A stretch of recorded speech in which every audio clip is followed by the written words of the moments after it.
Oke, baik. Menurut pakar hukum Universitas Samratulangi, Pak Stefan Voges, dikatakan bahwa sebenarnya pasal-pasal yang dipermasalahkan itu punya antidotnya. Seperti contoh, pasal penghinaan terhadap presiden itu sebenarnya ada pengecualiannya, yaitu dalam pasal 218 ayat 2, di mana perbuatan yang dilakukan untuk kepentingan umum atau pembelaan diri tidak termasuk kategori penyerangan kehormatan atau harkat martabat. Jadi sebenarnya tidak perlu dipermasalahkan, masyarakat harus mungkin lebih mengerti lagi undang-undangnya, atau mungkin pemerintah mesti lebih kencang lagi sosialisasinya agar tidak ada lagi kontroversi terhadap pasal-pasal. Bagaimana kalau dari Ibu Dinda, apakah setuju dengan hal ini, Bu?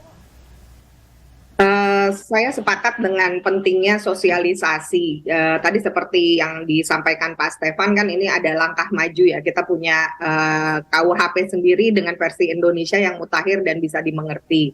Ya. Tapi memang kita juga perlu mengkritisi gitu stipulasi atau ketentuan-ketentuan, baik itu kebijakan, peraturan perundang-undangan yang punya potensi untuk mengekang kebebasan kita. Satu hal memang tadi dikatakan oleh Pak Stefan ya, bagus ada penjelasan nih, kecuali kalau itu untuk kepentingan umum atau memang untuk pembelaan diri. Nah, ini yang penting saya pikir adalah lebih soal dikonsistensi ketika hukum itu diterapkan. Karena kita juga tahu, dan ini juga ada beberapa studi misalnya dari SafeNet yang mencatat misalnya ada ratusan ya, mungkin sekitar 324 kasus terkait dengan Undang-Undang ITE gitu. Dan yang dimana yang menariknya adalah SafeNet itu membuat kriteria siapa yang melaporkan dan siapa yang dilaporkan gitu. Dan itu bisa dilihat bahwa yang melaporkan itu biasanya pihak-pihak yang berkuasa, termasuk pemerintah. Beberapa kasus juga yang kita tahu juga mengancam para aktivis, bahkan ada kejadian-kejadian yang malah sebenarnya menggantung status hukum orang-orang yang punya suara kritis atau vokal terhadap pemerintah. Sebenarnya di Indonesia Institute juga punya studi terkait dengan mendorong kebebasan berekspresi, terutama kritik warga terhadap pemerintah di ruang digital gitu, yang kami juga salah satunya mencatat pentingnya mengembalikan gitu, misalnya undang-undang terkait misalnya dalam hal studi tersebut adalah ITE itu ke ranahnya. Jadi tidak ada kecenderungan mengeksekusi warganya, apalagi kalau masuk ke ranah-ranah privat ya.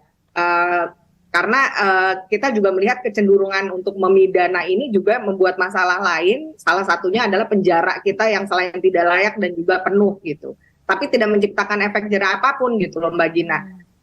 Nah, di sisi lain sebenarnya kalau kita bicara tentang hal-hal pengecualian, ini juga perlu dipahami oleh orang-orang secara umum mekanismenya seperti apa gitu. Bayangkan ketika aparat penegak hukum tetap mendudukan orang-orang yang kritis ini sebagai orang-orang yang mengancam pihak-pihak yang berkuasa gitu, sehingga ada kecenderungan untuk lebih memudahkan proses mengkriminalisasi atau setidaknya mengancam hal-hal atau orang-orang yang bersikap kritis dibandingkan mengakomodir suara-suara yang berbeda dalam demokrasi seperti itu. Sehingga memang mindset baik penegak hukum mengenai perspektif HAM dan kebebasan itu juga mesti ditegakkan. Ini juga kami angkat di studi saya dan teman-teman di Suara Kebebasan gitu, terkait Permenkominfo tentang konten-konten yang bermuatan negatif.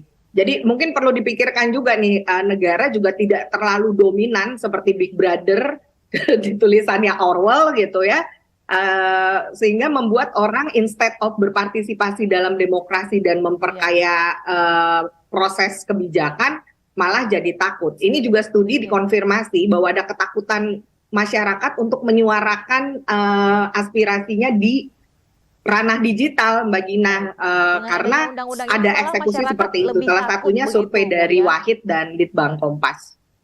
Oke, baik. Saya ingin ke Pak Jerry Sumampo. Pak Jerry, melihat pengesahan RKUHP yang dinilai tergesa-gesa ya, walaupun pakar hukum tadi mengatakan ini adalah suatu penantian yang panjang sebenarnya oleh bangsa Indonesia. Kalau dari Pak Jerry, bagaimana tanggapannya? Ya, saya kira kita tahu ya bahwa memang KUHP atau RKUHP itu sudah melewati proses panjang ya. Dalam percakapan-percakapan dengan teman-teman ahli hukum memang ada kerinduan Indonesia punya KUHP sendiri ya, bukan pakai KUHP Belanda sebagaimana yang dulu kita punya. Nah, mungkin saya melihat begini ya, mungkin memang hadirnya KUHP ini tidak dalam masa yang tepat ya, karena tadi Adinda bilang ada kekhawatiran ini membungkam kebebasan sipil dan tanda-tanda itu memang di era pemerintahan sekarang itu agak kuat gitu. Maksudnya agak kuat apanya Pak Jer? Iya, ya tadi contoh-contohnya kan tadi dikemukakan juga oleh Adinda ya. Ada banyak teman yang aktivis-aktivis sipil dan demokrasi itu yang menyuarakan suara-suara kritis terhadap pemerintah dan kemudian dipanggil lalu ditanya-tanyai dan setelah itu statusnya digantung. Kita nggak tahu ini apakah statusnya publik begitu Pak. Iya, apakah statusnya ini masih sebagai orang yang kemungkinan akan dipanggil atau memang sudah murni bebas atau seperti apa? Ada banyak kasus seperti itu bisa kita lihat ya. Jadi yang mau saya katakan begini, kalau dari sisi rumusan norma dalam KUHP, memang pembuatan regulasi itu kan selalu akan ada tafsir.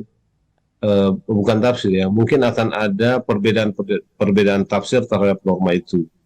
Makanya norma-norma yang masuk dalam kategori pasal karet semestinya dijelaskan detailnya, gitu ya, bahwa memang ada penjelasan seperti tadi ya, itu dimaksudkan apa-apa iya, tapi kan pertanyaan kita selalu adalah siapa yang mendefinisikan itu, siapa yang menafsir itu sehingga pasal-pasal itu tidak bisa dipergunakan dalam rangka membungkam kebebasan sipil ya, atau membungkam suara-suara kritis yang disuarakan kepada pemerintah.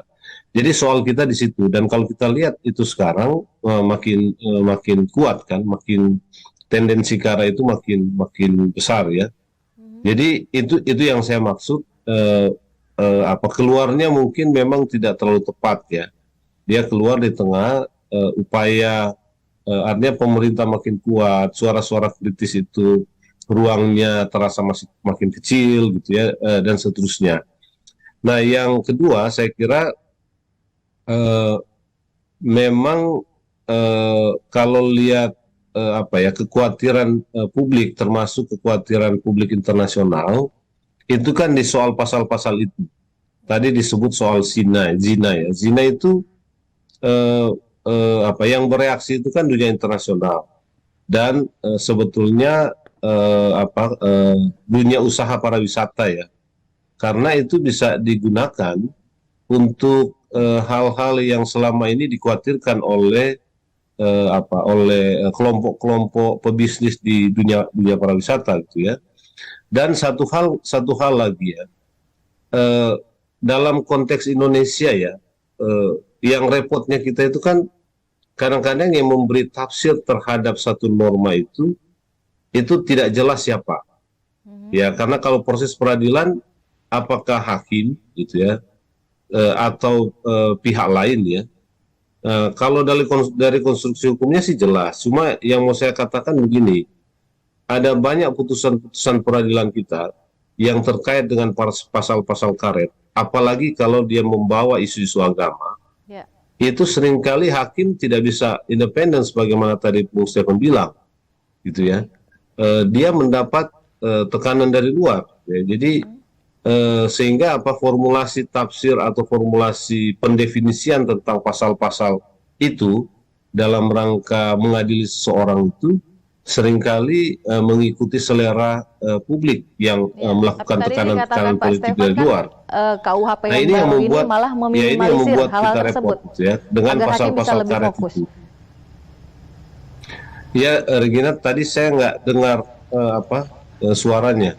Oh, oke.